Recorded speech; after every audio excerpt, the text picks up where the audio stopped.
દરેક દિવ્ય હરિભક્તોને જય સ્વામી નારાયણ.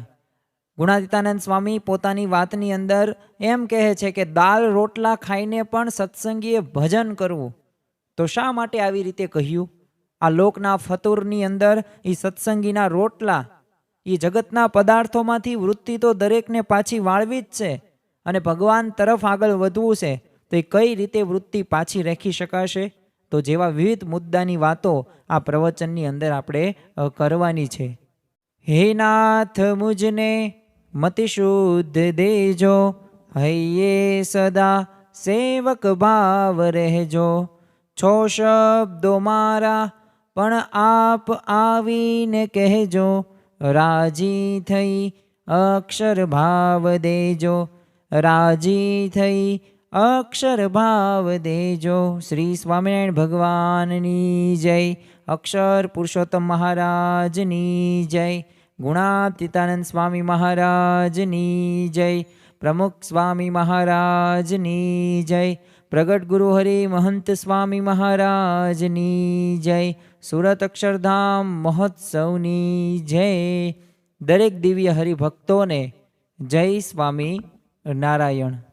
દરેક સત્સંગીને એક મુખ્ય ઉદ્દેશ પોતાના જીવનની અંદર જોવા મળે છે કે જ્યારથી તે સત્સંગી થાય છે તેની એક જ ઈચ્છા હોય છે કે હું સત્સંગ માર્ગની અંદર, એ આધ્યાત્મિક માર્ગની અંદર આગળ વધું અને જે પંચ વિષયો તરફની મારી જે આસક્તિ છે અને જે તે પ્રકારના જે ભગવાનને નથી ગમતા એવા સ્વભાવો મારામાં છે, આ કઈ રીતે હું આમાંથી છૂટી શકું અને ભગવાન તરફ આગળ વધી શકું.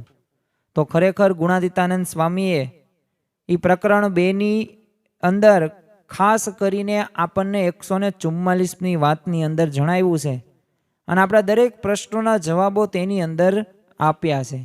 તો સૌ પ્રથમ આપણે એ વાતનું વાંચન કરીએ અને ત્યારબાદ સમજવાનો પ્રયત્ન કરીએ કે શા માટે ગુણાતીતાનંદ સ્વામી એમ કહે છે કે દાળ રોટલા ખાઈને પણ ભજન કરવું.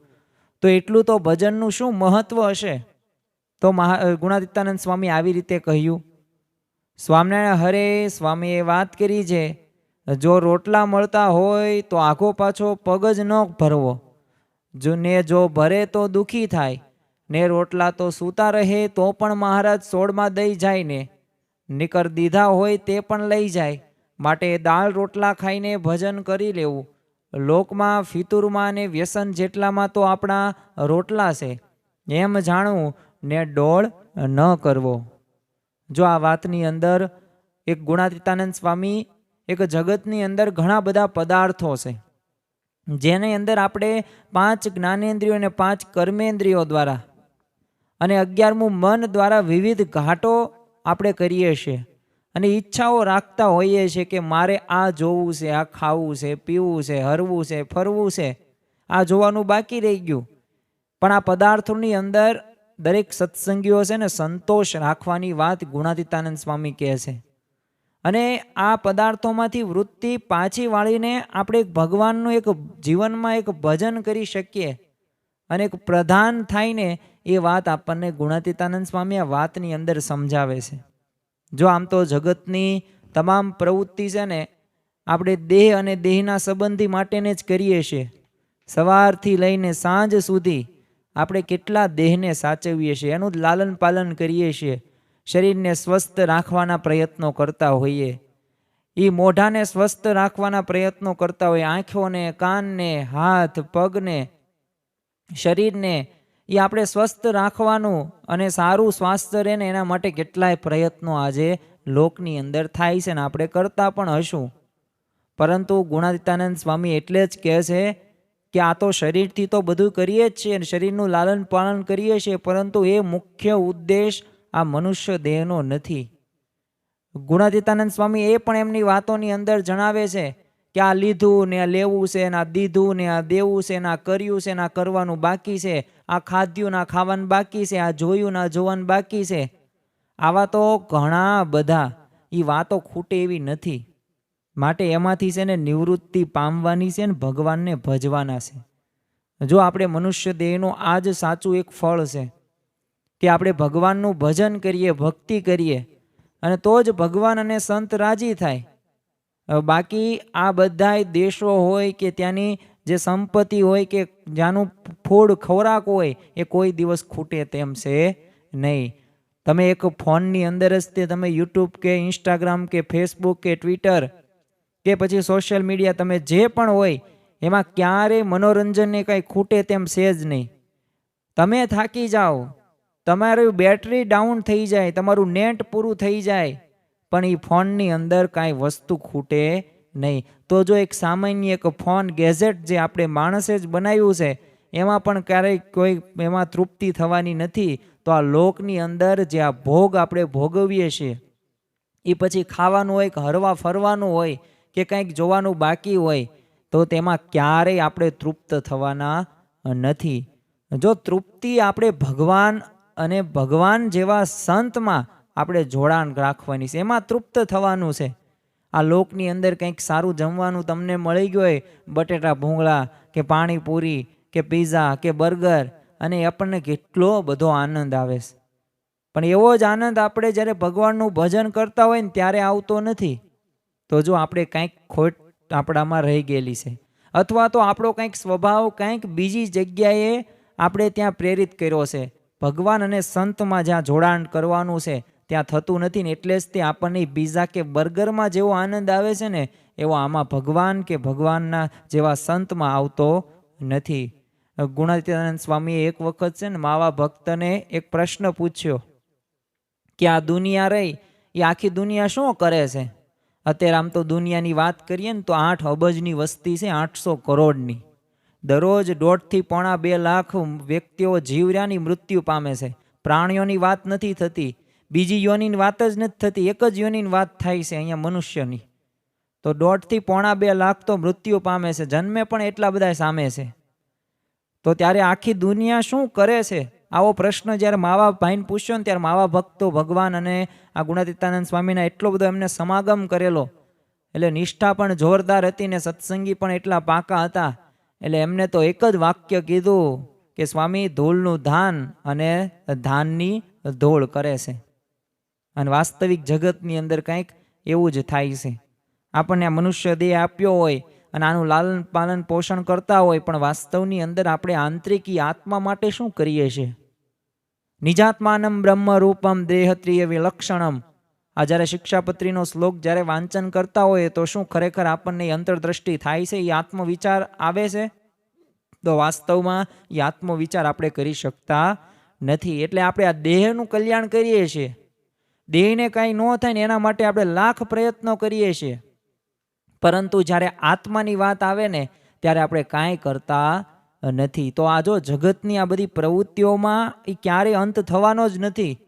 તમે જ વિચાર કરો કે તમે જ્યારે નાના હતા ત્યારે ધીમે ધીમે ધીમે મોટા થયા, એ 15-20 વર્ષની ઉંમરે તમે કોઈક ધંધા વ્યવસાયે ચડ્યા, તો અત્યારે છેલ્લા 30 કે 40 કે 50 વર્ષથી અમુક કામ કરો છો, તો શું એ કામ ધંધા કાંઈ બંધ થઈ ગયા?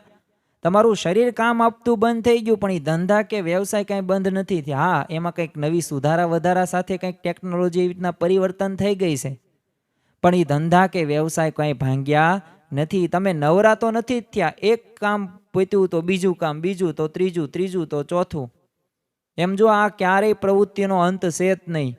એવી જ રીતે છે ને વિષય ભોગ રહ્યા, એ કામ, ક્રોધ, લોભ, મોહ, મત્સ, માયા, તૃષ્ણા, અહંકાર, આ સ્વભાવો, આસક્તિઓ છે, એ આ બધા જેટલા પણ આપણે વિષયોના ભોગ છે ને એમાં માર્ગમાં તે આપણને ક્યારેય તૃપ્તિ નથી થવાની. અને મહારાજે તે વાત કરેલી છે ગરડા મધ્યના 47મા વચનામૃતની અંદર. અને આ વિષયો બાબતોની જ્યારે વાત આવી ને ત્યારે પરમહંસો અને હરિભક્તોને વાત ઉદ્દેશીને કરી કે આ પાતાળ સુધી પણ પૃથ્વી ફાટી જાય ને અને આપણે એને પાણીએ કરીને ભરવા માંડીએ ને તો આ ભરાય એમ નથી. બસ એવું જ આ વિષય ભોગનું છે. એટલે ક્યારેય તે એમાંથી તમને સુખ શાંતિ મળવાની જ નથી અને એમાં તૃપ્ત થવાના જ નથી. પણ થોડોક કાપ મૂકીએ, થોડોક બ્રેકડાઉન કરીએ તો ખ્યાલ આવે કે ખરેખર તો આ મારે કરવાનું નથી. એક ક્ષણિક સુખ લેવા માટે આપણે કેટલા બધા વર્ષો બગાડી નાખીએ છીએ. તો જો આપણે આગળ જેમ જેમ વધીએ ને એમ આમાં નામાં છે ને વધુ આપણને પામવાની ઈચ્છા થાય છે. અને ગૌતમ બુદ્ધ પણ પોતે કહે છે કે ઈચ્છા પરમ દુઃખમ, એટલે કે ઈચ્છા રહીને એ માણસને દુઃખી કરે છે. અને વાસ્તવમાં એવું જ છે કે આપણે કંઈક આપણી પાસે 4 વ્હીલ હોય 10-12 લાખની, પરંતુ આપણે 1 કરોડની 4 વ્હીલના સપના જોતા હોય તો તમને 10-15 લાખની 4 વ્હીલના એ તમને સુખ ન આવે. પરંતુ ગુણાતીતાનંદ સ્વામી પોતાની વાતોની અંદર જ કીધું છે કે તમારે તમારાથી જે ગરીબ હોય, જે નીચો હોય ને એની સામે દ્રષ્ટિ કરીને રાખવું તો તમે સુખી ને સુખી. બાકી તમારાથી કોઈક આગળ હોય અને તમારાથી વધુ સારું એની પાસે હોય ને તમે એની અપેક્ષા રાખતા હોય ને તો વાસ્તવિક રીતે તમે ક્યારેય સુખી થવાના નથી. કારણ કે તમારી પાસે અપેક્ષા છે, ઈચ્છાઓ છે. એક ઈચ્છાઓના લીધે વ્યક્તિઓ દુઃખી થાય છે. સાયકલ હોય ને તો એને સંતોષ રાખવો જોઈએ કે મારી પાસે સાયકલ છે. અમુક પાસે તો સાયકલ પણ હોતી નથી. તમારી પાસે 4 વ્હીલ છે ને તો સંતોષ રાખવો જોઈએ, કારણ કે કરોડો વ્યક્તિઓ પાસે 4 વ્હીલો પણ નથી. એને ગાડી છે એની પાસે. તો જો આવો સંતોષવાળી વૃત્તિ હશે ને તો તમારી પાસે છે ને એનો આનંદ આવશે. વાસ્તવની અંદર તો આપણી પાસે જે હોય છે ને એનો આપણે આનંદ માણતા જ નથી, કારણ કે એમાં આપણે સુખ નથી માન્યું. શરૂઆતની અંદર 1 મહિનો 2 મહિના વસ્તુ કંઈક નવી ઘરમાં આવી હોય તો સુખ માનીએ, પણ પછી જૂની થઈ જાય છે. શા માટે? કારણ કે સામેવાળા વ્યક્તિ પાસે આપણી કરતાં પણ સારું કંઈક છે તો એ મેળવવાની ઈચ્છા છે. એટલે આ બધું તો જેમ જેમ તમે પ્રાપ્ત કરશો ને એમ તેમ વધતું જ જવાનું છે. કારણ કે નર ઈચ્છે છે નરેશ થાવા, રાજા ઈચ્છે અમરલોક જાવા. અમર ઈચ્છે છે ઇન્દ્ર પદવી, ઇન્દ્ર ઈચ્છે થાવા આદ્ય કવિ. એટલે કે છે ને માણસને છે ને રાજા થવું છે. જો બાજે દરેકને છે ને રાજા જ થવું છે, હું કહું તેમ બધું કરવા પડે. એટલે નરેશ એટલે રાજા થવું છે, એની ઈચ્છા રહેલી છે. તો પાછું રાજા હોય ને એને તે શું થવું છે? દેવ થવું છે, એટલે અમર થવું છે. મારું ક્યારેય કોઈ દિવસ મૃત્યુ ન થવું પડે. તો હવે જે દેવતાઓ છે ને એને તમે પૂછો ને તો એ શું કે અમારે તે દેવો એમાં બરોબર છે, પણ અમારે ઇન્દ્ર પદ મેળવવું છે, ઇન્દ્રાસન અમારે મેળવવું છે, બધા દેવો ઉપર અમારે રાજ કરવું છે.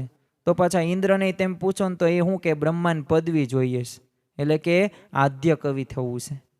તો જો દરેકની અપેક્ષા હોય છે, દરેકની ઈચ્છાઓ હોય છે, તો આવી તૃષ્ણાઓ રહીને એ જગતમાં આખું ખદબદે છે. કોઈના જીવનમાં છે ને સ્થિરતા અને સંતોષ જોવા નથી મળતો.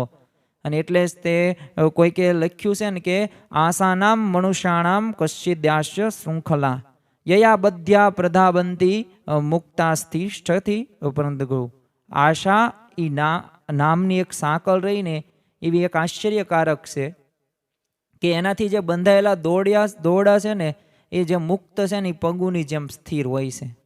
એટલે વાસ્તવની અંદર એ આશા નામની સાંકળ એ આપણને દેખાતી નથી, પણ એ ઈચ્છાઓ રહીને એ વ્યક્તિને દુઃખી કરે છે. તો આ બધામાંથી એક પાછા ક્યારે વળી શકાય?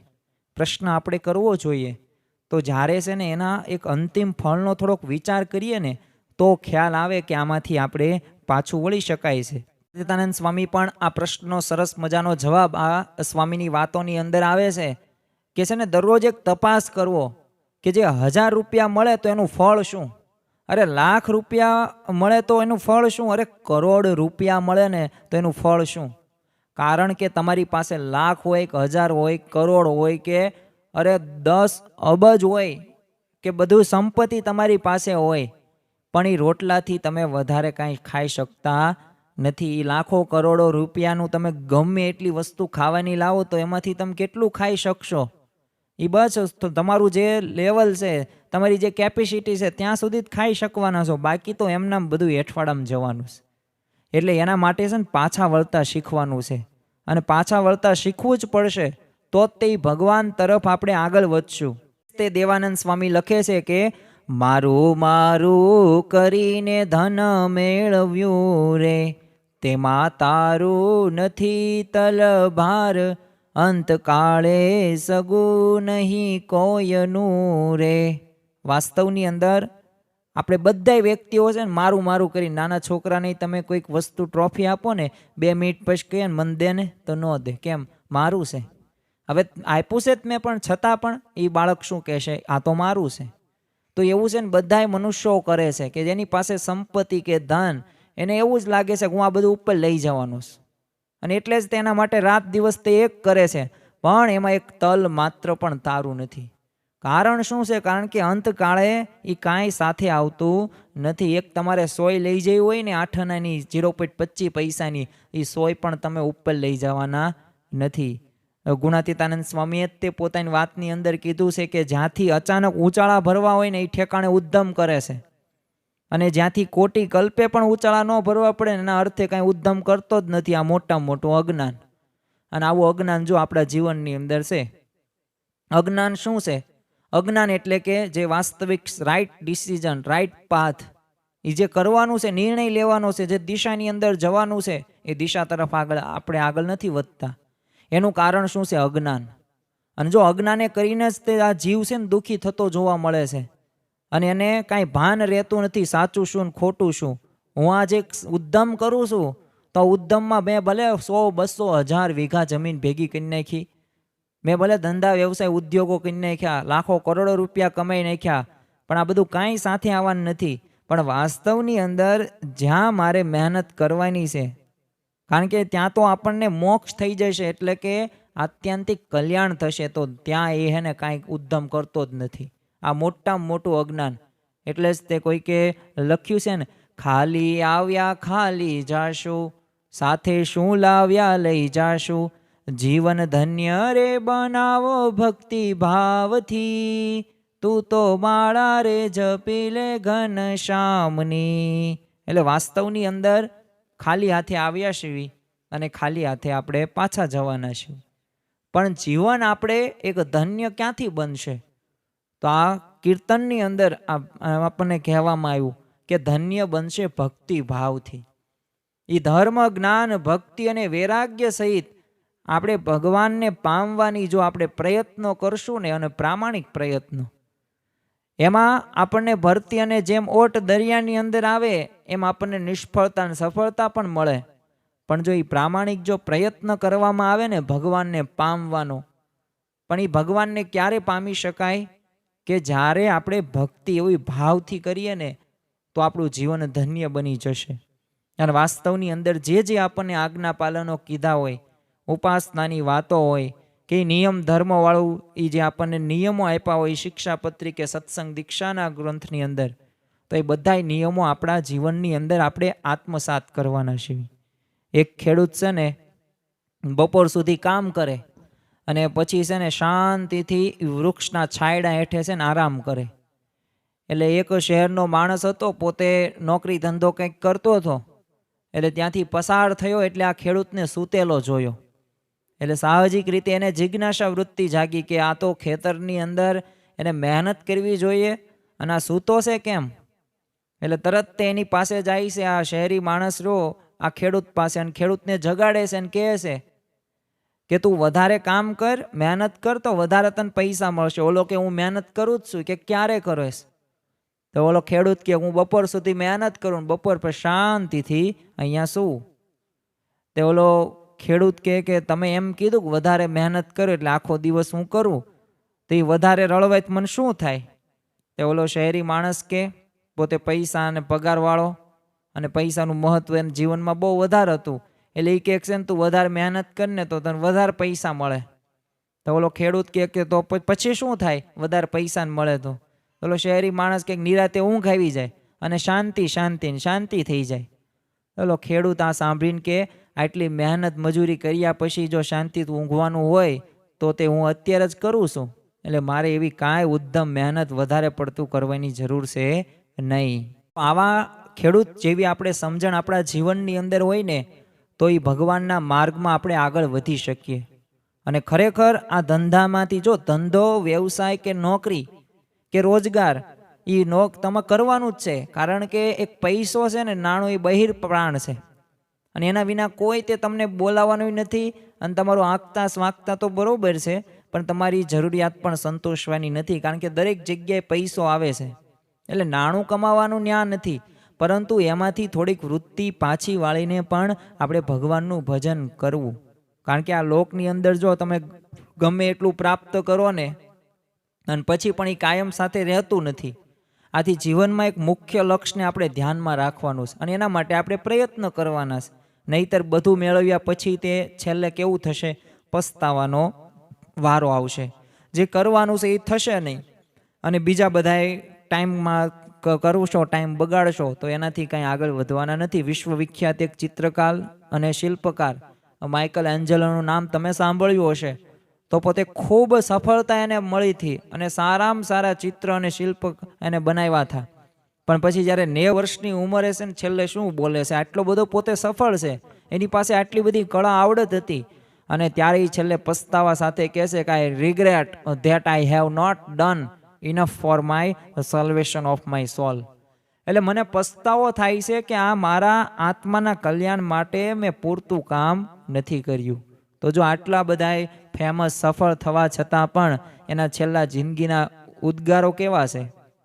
એ સિકંદરે પણ આખી જિંદગી આમ કે જોઈએ ને કે રાજ્ય સમૃદ્ધિ, રાજ્ય વિસ્તારમાં જ તે એને મહેનત કરેલી છે અને પ્રાપ્તિ માટે કેટલી એને લડાઈઓ કરી છે અને સમ્રાટ બન્યો. પણ અંતકાળે લૌકિક સિદ્ધિની તુસ્તા અનુભવતી સાથે હું બોલ્યો અને એને ફરમાન બહાર પાડ્યું કે હું જ્યારે મારું મૃત્યુ થાય ને ત્યારે એને થોડીક શરતો મૂકી અને આ રીતના એને કરવાનું કીધું સૈનિકોને. એને કીધું કે મારી નનામી સાથે એને કબ્રસ્તાનમાં લાવજો, મારું મરણ થતાં બધું તૈયાર લશ્કર લાવજો, આગળ રહે મૃતદેહને પાછળ સર્વને દોડાવજો, મારા વેદો અને હકીમોને અહીં બોલાવજો, મારી નનામી એને કાંધે ઉપાડજો. આ વેદો, હકીમો, આ જેટલા ડૉક્ટરો જે અત્યારની ભાષાની અંદર, એ બધાને નનામી ઉપાડજો કે જો આટલા બધા વેદો અને હકીમો હોવા છતાં, ડૉક્ટર હોવા છતાં પણ કાંઈ મને બચાવી શક્યા નથી. અને વાસ્તવિક રીતે એ સિકંદરના છેલ્લે એવું બોલ્યો કે બહુ બહુ બળથી મેળવ્યું પણ ભોગવી હું ના શક્યો, બહુ બહુ બળથી મેળવ્યું પણ ભોગવી હું ના શક્યો, અબજોની મિલકત ખર્ચતા પણ આ સિકંદર ના બચ્યો, અબજોની મિલકત ખર્ચવા પણ સિકંદર નો બચ્યો. તો જો આ એનું એક ઉદ્ગારો જે આપણને એક અંતરદ્રષ્ટિ કરાવે કે વાસ્તવમાં તમારી પાસે ગમે એટલી સંપત્તિ હોય કે સત્તા હોય, પરંતુ આપણે જે ઉદ્દેશ છે આત્માનું કલ્યાણ કરવું, એ જો નથી કરતા ને તો આ પૈસા કે સંપત્તિ પણ કાંઈ કામ આવતી નથી. આપણને ઘણી વખત એવું પણ લાગે છે કે આ પંચ વિષયો ને એ સુખરૂપ છે, પણ વાસ્તવની અંદર તમારો જે આરામ રહ્યો ને એ આરામમાંથી પણ તમને દુઃખ પ્રાપ્ત થાય છે. આપણે વાત કરવી છે કે 1900 વર્ષ પૂર્વેની, અને ઇઝરાયલનો એક રાજા અને નામ એનું કિંગ સોલોમન. હવે જેરુસલેમનું જે પ્રસિદ્ધ મંદિર જે બાંધનાર છે ને આ રાજા, હવે એની સંપત્તિ એની પાસે કેટલી હતી? તો અત્યારેના સમયની અંદર એવી સંપત્તિ ભાગ્યે જ કોઈક પાસે હશે. તો આ કિંગ સોલોમન રાજા પાસે 18,126 કિલો સોનું હતું. અત્યારે એક 10 ગ્રામ સોનાનો ભાવ પણ તમને ખ્યાલ છે 90,000 થી 95,000 રૂપિયા છે. તો એ સમયની અંદર 18,126 કિલો સોનું, 1400 રથ, 1200 ઘોડા, હજારો સૈનિકો, પત્નીઓ કેટલી? અહીંયા તો એક પણ સચવાતી નથી. અને એની પાસે 700 પત્નીઓ હતી, પાછી 300 ઉપપત્નીઓ હતી. દુનિયાની અંદર શ્રેષ્ઠમાં શ્રેષ્ઠ દારૂ, શ્રેષ્ઠમાં શ્રેષ્ઠ પુસ્તકો, શ્રેષ્ઠમાં શ્રેષ્ઠ કપડાઓ, શ્રેષ્ઠમાં શ્રેષ્ઠ ઘરેણાઓ, અરે શ્રેષ્ઠમાં શ્રેષ્ઠ મકાન, અને મોત શોકના આમ છે ને બધાય સાધનો એની પાસે હતા. આવા દુનિયા માત્રના આટલો બધો એશ આરામ ભોગવ્યા ને પછી એને છેલ્લે કેવો અનુભવ કર્યો? જો આપણે આ શીખવાનું છે. આ કિંગ સોલોમન મારે કે તમારા કાકા કે માસા કે દાદા નથી થતા, પણ એને આટલું બધું એની પાસે સંપત્તિ હોવા છતાં પણ આ પંચ વિષયો આટલા બધા હતા, પણ છતાં પણ તે શું કહેશે કે હું એક અંધ વ્યક્તિ હોઉં અને અંધારી રૂમમાં એક કાળી બિલાડીને શોધતો હોય ને, કે જે તે રૂમમાં જ છે જ નહીં ને, એવું મારું જીવન છે, સુખનો અનુભવ નથી થયો. આવા તો ઘણા બધા એવા મહાન વ્યક્તિઓ થઈ ગયા કે જેમને છેલ્લે અંતકાળે એવા જ અનુભવ ઉદ્ગારો નીકળ્યા છે કે આ બધી પંચ વિષયોની અંદર એ સુખ નથી. એ આ વિષયોમાંથી આપણે ક્યારેય તૃપ્ત થવાના નથી. એ પસ્તાવાનો જ વારો આવેલો છે, કારણ કે એ જે કરવાનું હતું એમને કર્યું નથી, અને જે ન કરવાનું એ બધું એમને કરી નાખ્યું. એટલે જ તે કવિ નારાયણદાસ પણ કહે છે કે નાશવતા દેહ વડેથી અવિનાશી ફળ લેવું, જે પતરાવાળાને જમી કરીને બહાર ફેંકવું દેવોજી. ખરેખર આ નાશવંત એવો દેહ છે, નશ્વર. આ દેહ આપણને જે પ્રાપ્ત થયો છે ને, તમે ગમે એટલું સારું જમો, ગમે એટલું સારું જોવો, તો આ છે ને એક સમય તો આવશે કે તમારું મૃત્યુ થવાનું જ છે, આ દેહ પડી જ જવાનો છે, આ ખોખું છે. પણ વાસ્તવની અંદર આ અવિનાશી એમ આપણે ફળ ભોગવવાનું છે. અને અવિનાશી એટલે શું? આ જન્મ મરણમાંથી છૂટકાવાનું છે. અને છૂટવા માટે આ લોકના જે સંસાધનો પ્રાપ્ત થયા છે, જે પંચ વિષયો છે, ઇન્દ્રિયો છે, આ બધાને કાબૂમાં રાખવાની છે. આમાં આસક્ત નથી થવાનું. ને આપણા બહુ મોટા ભાગ્ય કહેવાય કે આપણને આવો સત્સંગ મળ્યો છે, આવા ભગવાન મળ્યા છે, આવી ગુણાતીત ગુરુ પરંપરા મળ્યા છે. અને જો આ સત્સંગ મળ્યો હોય ને પછી જો આપણને સંતોષ ન થાય તો ખરેખર યાદ રાખજો, એ પાછી વૃત્તિવાળાને જો ટેવ નહીં હોય ને તો એ ભગવાનને છોડીને આપણે વ્યવહાર પ્રધાન થઈ જશે અને મોટા વિઘ્નો આવશે. કારણ કે જે કરવાનું છે ને આ સત્સંગ છે, અને આ સત્સંગથી બધું પ્રાપ્ત થશે. એવી સમજણો પ્રાપ્ત થશે કે તમે દરેક પરિસ્થિતિની અંદર તો સ્થિર તો રહેશો, પણ આગળ પણ વધશો અને મોક્ષનું કાર્ય પણ બગડશે નહીં. મયારામ ભટ્ટ અને ગોવિંદરામ ભટ્ટ બંને પોતે ભાઈઓ, અને એમને એક વખત વિચાર આવ્યો કે છે ને આપણે દુકાન કરીએ. હવે આ વિચાર તો એટલો બધો પ્રબળ થયો એટલે રાતે તો છે ને પોતે એક બુક લઈને બેઠા અને પેન અને બધું લખતા જાય કે હિસાબ બિસાબ કે આપણે કઈ રીતે દુકાન કરશું. એમાં આયોજન કરતા હતા, વ્યવસ્થા થોડીક કરતા હતા, કર્મચારીઓ કેટલા રાખશું, કઈ કઈ વસ્તુઓ, આવી ચર્ચાઓ જામી.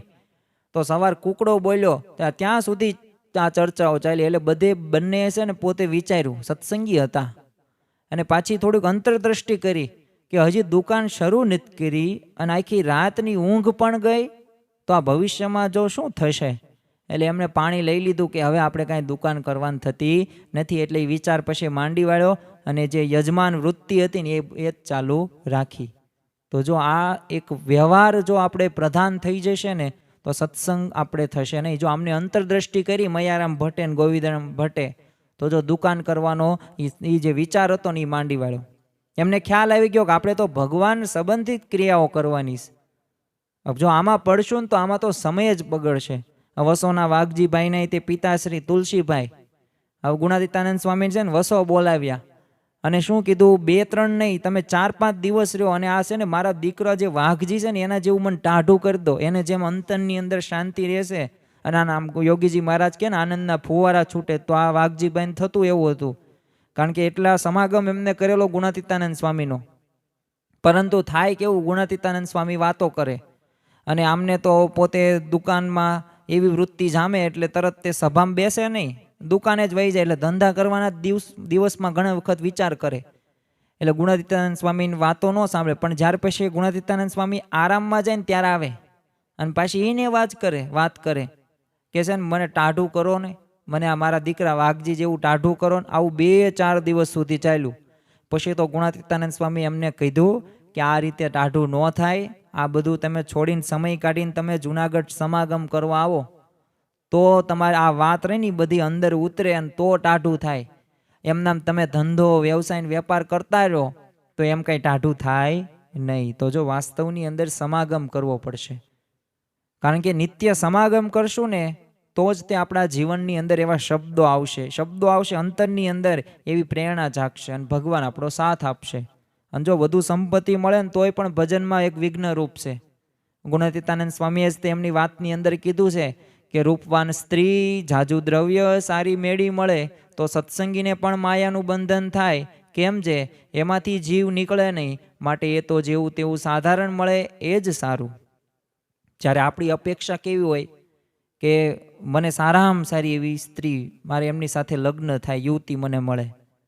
કોઈક અપરિણિત હોય એને આવો વિચાર આવે અને દરેકની અપેક્ષા આવી કંઈક હોય છે. કારણ કે આ લોક સંબંધિત આપણી એક અપેક્ષા હોય, આ વાસનાની અંદર, સ્વભાવની અંદર આપણે ગૂંચવાયેલા હોય. પછી બીજી અપેક્ષા કેવી હોય, ભગવાન પાસે જઈએ ને ત્યારે પ્રાર્થના કરીએ કે હું પૈસા મને બહુ ઝાઝા મળે અને મારું મકાન પણ સારું થઈ જાય. પણ જો આ બધું સત્સંગીને મળે ને તો યાદ રાખવું કે આ બધામાં એક માયાનું બંધન થશે. એ માયાનું બંધન કઈ રીતે, એમાં ને એમાં આપણો જીવ છે ને રચ્યો પચ્યો રહેશે. આમ ચીગમ કેમ ગમે ત્યાં ચોંટી જાય એવી જ રીતે આ છે ને જીવ ત્યાં ચોંટી જશે. પછી એને છે ને ભગવાન સંબંધિત ક્રિયાઓ કરવી ગમશે નહીં, ભજન કીર્તન તો ગમશે જ નહીં, કથા વાર્તા સાંભળવી તો ગમશે જ નહીં. આ હું ટાઈમ પાસ કરવો. તો જો આ બધાએ જીવમાંથી એ આમાંથી નીકળી નહીં શકે. એટલે બહુ સાધારણ મળે ને એમાં જ તે સારું. ના ગુણાતીતાનંદ સ્વામીના શબ્દો છે. ગોપાળાનંદ સ્વામીએ તે કીધેલું છે કે મારે જો ફરી જન્મ ધરવાનું નિમિત્ત થાય ને તો એક ગરીબ સત્સંગી બ્રાહ્મણને ઘરે જ જન્મ ધારણ કરું. કારણ કે રાજ્ય સમૃદ્ધિમાં તો છે ને જીવ છે ને અવળાઈ જાય છે. અને જો આપણે જોયું હશે કે જે પૈસાદાર હશે, કે જેની પાસે પૈસા ધન બહુ જાજુ છે, તો એ ભાગ્યે જ તે એમાંથી ભગવાનનું ભજન કરતા હશે. પરંતુ જે રીતે ભગવાનનું ભજન થવાનું હોય, જે રીતે સમય ફાળવવાનો હોય ને, વાત કરીએ આપણે મુકેશ અંબાણી, બિલ ગેટ્સની, તો શું એ નિત્ય રવિ સભા ભરતા હશે? તો એ શું સત્સંગમાં જતા હશે? નહીં. એટલો બધો એની પાસે સમય નથી. કેમ? કારણ કે કરોડો અબજોના કારોબારો છે. એટલે જાજુ બધું સમૃદ્ધિની અંદર છે ને, જીવને જે કરવાનું છે એની થશે નહીં. આથી ભગવાને પણ આપણને જે પરિસ્થિતિમાં રાખ્યા હોય ને, એ સારા માટે રાખ્યા હોય. નહીંતર આપણે ભગવાન ન ભજીએ એટલે ભગવાનનો આપણે આભાર માનવાનો છે. તમે કોઈ સાંભળ્યું મર્સિડીઝ કે BMW વાળા રવિ સભામાં સમયસર આવે? કારણ કે એટલો બધો એની પાસે સમય જ ન હોય. તો જો આપણને એક સામાન્ય સાધારણ પરિસ્થિતિમાં રાખ્યા છે ને, તો એ ભગવાનનો આપણે આભાર, થેન્ક્સ ટુ ગોડ. જો રોટલા તો છે ને 16માં તે આવીને ભગવાન આપણને દઈ જ જશે. કારણ કે છે ને ગઢડા પ્રથમના 70માં વચનામૃતની અંદર, અને જ્યારે નીલકંઠ વણિયા લોજની અંદર આવ્યા ને એમની જે યાત્રા પૂરી થઈ, જે 5 અનાદિ તત્વોની વાતો, જીવ, ઈશ્વર, માયા, બ્રહ્મ અને પરબ્રહ્મ, એ મુક્તાનંદ સ્વામીએ જવાબ આપ્યો અને ત્યારબાદ સ્થાયી થવાનો નિર્ણય લીધો. પણ પછી પણ એ પરિસ્થિતિની અંદર વર્ષ 1.5 વર્ષ બાદ રામાનંદ સ્વામીએ એમને ધર્મધુરા સંભાળી અને સહજાનંદ સ્વામી નામ પણ પાડ્યું. અને ત્યારે શ્રીજી મહારાજે આપણી માટે 2 વરદાનો માગેલા. અને એક વરદાન તો જે વીછીનું હતું, કરવાનું તો એક રૂવાડે અનંત કોટી વીછીનું દુઃખ, પણ તમારા ભક્તને દુઃખ ન લાગે. બીજું વરદાન કયું હતું? કે અન્ન વસ્ત્ર કરીને કોઈ દુઃખી ન થાય. તો જો રામપત્ર લખ્યું હોય ને, તો એ મને ભિક્ષા હું માગું, પણ તમારો ભક્ત અન્ન વસ્ત્રે કરીને દુઃખી ન થાય. જો આ ભગવાને આપણા માટે માગેલું છે. સ્વામીએ પણ વાતની અંદર કીધેલું છે કે રોટલા તો છે ને ભગવાનને દેવા છે, સાધુને દેવા છે, ને દેશે દેશે ને દેશે. યોગીજી મહારાજ પણ યોગી ગીતાની અંદર કહે છે કે આપણે છે ને આશરો દઢ રાખો, ભજન કરવું, સેવા કરવી, તો કોઈ દાડો દુઃખ આવે નહીં. ગુણાતીતાનંદ સ્વામીએ પહેલા પ્રકરણની 245માં વાતમાં કીધું છે કે ભગવાન જેવું કોઈ પદાર્થ નથી, તે આપણને મળ્યા છે ને, એટલે જેણે દાંત આપ્યો હોય ને તો ચાવવાનું નહીં આપે, ને આપણા કપાળમાં કાંઈ રોટલા નહીં લખ્યા હોય, તે આપણને કોઈ પ્રભુ વેચી ખાધા છે? માટે ભગવાન ભૂખ્યા ઉઠાડે પણ ભૂખ્યા સુવાડે નહીં. તે પ્રભુ ભજાય ને તે સારું ગરીબ રાખ્યા છે. કદાપી પૃથ્વીનું રાજ આપ્યું હોત ને તો નરકમાં પડી ચૂક્યા હોત. માટે આપણને આપ્યું નથી. એટલે ભગવાન દયાળુ છે. ભગવાન ભક્તનું જોવે છે કે આ ભક્તને જો આમાંથી માયામાં બંધન થશે તો આને આપવા જેવું નથી. એટલે જો આપણે અમુક વાર લાખ પ્રયત્નો કરીએ ને, તો એમાં આપણને સફળતા ન મળે. એનું કારણ શું છે? કારણ એક જ છે, ભગવાન આપણી ઉપર દ્રષ્ટિ છે, કૃપા છે. એટલે બીજું આપણને જો દાળ રોટલા ખાઈને ભજન કરવાનું છે. ઘણા બધાને એવું પણ લાગતું હશે કે સારું સારું મિષ્ટાન જમીને શું ભગવાનનું ભજન ન થાય? પણ યાદ રાખવું, સારું સારું આપણે ભોજન લઈએ ને, તો એમાં જે પ્રકારે ભગવાનમાં જે અખંડ ચિંતવન થવાનું હોય ને, અને જે શરીર આપણું જે સાથ આપવાનું હોય, કારણ કે જો શરીરની પણ શુદ્ધિ જરૂરી છે. શારીરિક રીતે કરો ને વ્યવસ્થિત રીતે, તમારું ઓલું કહેવાય ને કે મન તંદુરસ્ત હોય, શરીર તંદુરસ્ત હોય ને, ત્યારે ભગવાનમાં અખંડ વૃત્તિ રહે. જોજો અહીંયા શું કીધું છે ગુણાતીતાનંદ સ્વામી, કે દૂધ પાક ને માલપુડા ખાઈને ભજન કરું ને, એમ નથી કીધું. કારણ કે થોડાક સંતોષી ભક્તનું એક લક્ષણ છે આપણા જીવનની અંદર. તે આ સાદાઈ રહ્યો ને અને સંયમ જોઈએ, કારણ કે તો જ તે એ ભક્તને આનંદ ભગવાનનો થાય. બાકી જો ફેલ ફૂતરની જરૂર તો છે ને આ જગતના લોકો માટે છે, બાકી આપણે એમાં પડવા જેવું નથી. છે ને એક મેક્સિકો ગોર્કી નામના એક લેખક અને પોતે તત્વચિંતક પણ હતા. એટલે એકવાર છે ને બધા અલગ અલગ દેશોની અંદર મુલાકાતે જાય, એમાં વિકસિત દેશો હોય ને ત્યાં મુલાકાતે જાય. એટલે એક વખત તો એક વિકસિત દેશની મુલાકાતે ગયા, અને ત્યાં તો એક ટાપુ ઉપર એક વિશાળ અને અતિ આધુનિક છે ને એબ્યુઝમેન્ટ પાર્ક બનાવેલો હતો. એટલે ત્યાંના લોકોએ છે ને મેક્સિન ગોર્કીને વિવિધ બધા ચકદોળો બતાવ્યા, ને ખાનપાનની ગેમની જગ્યાઓ બતાડીને. અને આ લોકોએ પૂછ્યું કે તમને અમારો આ એબ્યુઝમેન્ટ જે પાર્ક રહ્યો એ તમને કેવો લાગ્યો? એટલે મેક્સિમ ગોર્કી બોલ્યા કે હું તો નહોતો જાણતો કે આધુનિક અને આ અતિ સફળ ગણાતા દેશમાં આટલા બધા દુઃખી હશે, કે જેના કારણે આ દેશને એના લોકોને સુખી રાખવા આટલા બધા એક આનંદ અને એક પ્રમોદના સાધનો આપવા પડે છે. જો ખરેખર તેના એક શબ્દોમાં આપણે જોઈએ ને તો એ જ છે કે અમેરિકા કેવું લાગ્યું ને, એ પ્રશ્નનો જવાબ એમની પાસે આ જ હતો કે આ સુખ શાંતિ મેળવવા માટે આટલા બધા મનોરંજનની જરૂર પડે. એ તો હું આજે મને ખ્યાલ પડે. મહંત સ્વામી મહારાજ પણ કહે છે ને કે આ પંચ વિષયનું સુખ રૂની નકલી છે, એક પ્રતિબિંબ છે, પડછાયો છે, આ મૃગજળ સમાન છે, જે તમને આગેથી દેખાય પણ વાસ્તવમાં એ ત્યાં પાણી હોય ને એવો ભ્રમ છે. એટલે ખરેખર છે ને એક પ્લાસ્ટિકનું કેળું ખાઈએ ને તો સ્વાદ આવે, આવો પ્રશ્ન મહંત સ્વામીમાં જ આપણને પૂછે. એટલે એવી રીતે છે ને પંચ વિષયનું સુખ છે, એ સુખ મનથી માનેલું છે, બાકી વાસ્તવમાં સાચું સુખ નથી. તો જો આ લોકની અંદર ભલે આપણે પંચ વિષયોની અંદર આસક્ત હશું, પણ એમાંથી થોડુંક બહાર આવવાનું છે. કારણ કે એ ભક્ત હોય ને એનું સુખ કેમાં રહેલું છે?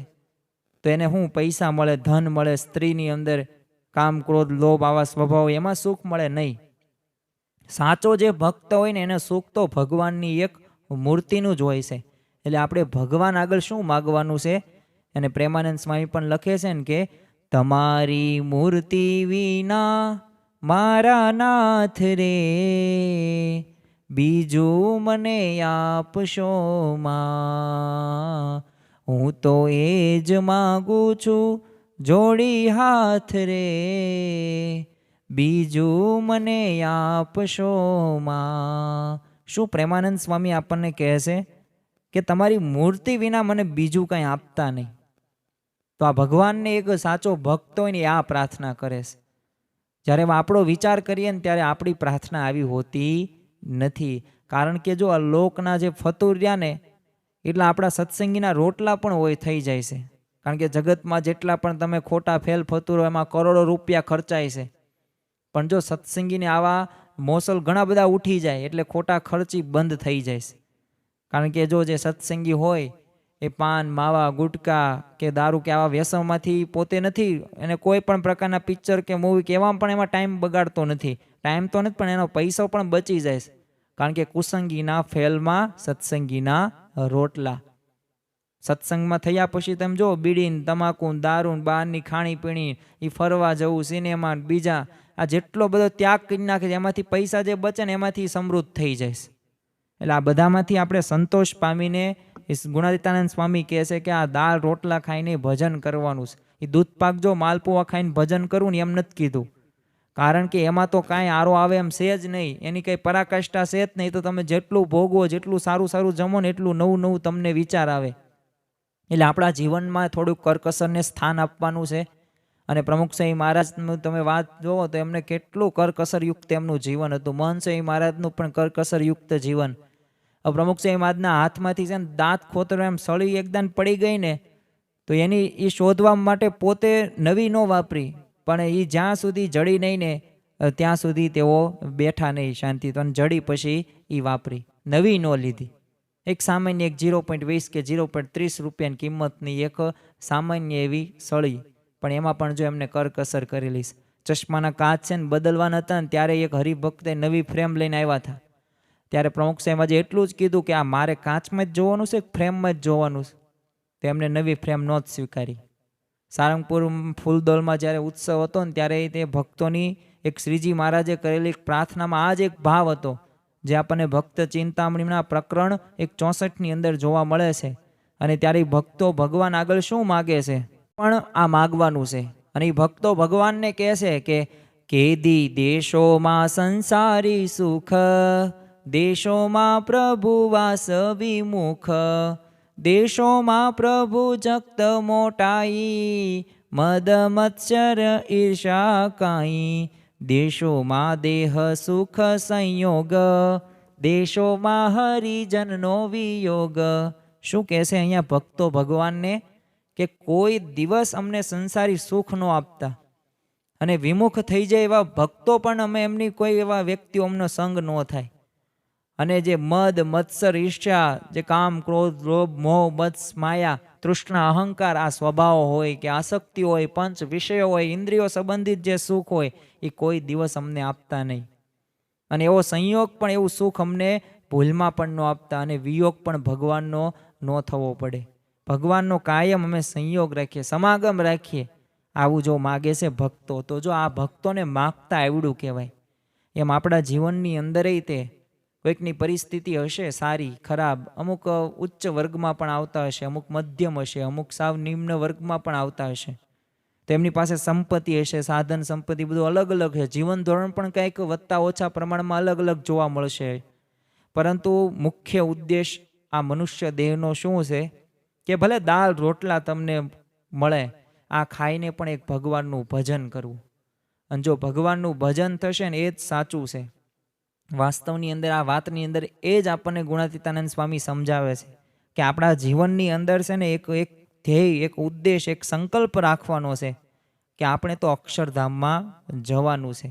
તો અક્ષરધામમાં જવા માટે આપણે આ જગતના જે પદાર્થો રહ્યા ને એમાંથી આપણે વૃત્તિ પાછી રાખવી પડશે. જેટલી વૃત્તિ પાછી વળશે એટલી ભગવાનમાં જોડાશે. તો આજના દિવસે મહારાજ સ્વામીના ચરણોમાં પ્રાર્થના કરીએ કે અમારા જીવનની અંદર પણ જે અમે અજ્ઞાન વશ થઈને આ વિષયોમાં આસક્ત થઈ ગયા હતા, તો આ વિષયોમાંથી અમારી આસક્તિ દૂર થાય, અમે અનાસક્ત થઈ જઈએ અને મન, કર્મ અને વચને તમારા દરેક જે નિયમ, ધર્મો, આજ્ઞાઓ અમે પાલન કરી શકીએ એ જ આજના દિવસે મહારાજ સ્વામીના ચરણોમાં પ્રાર્થના. શ્રી સ્વામિનારાયણ ભગવાનની જય.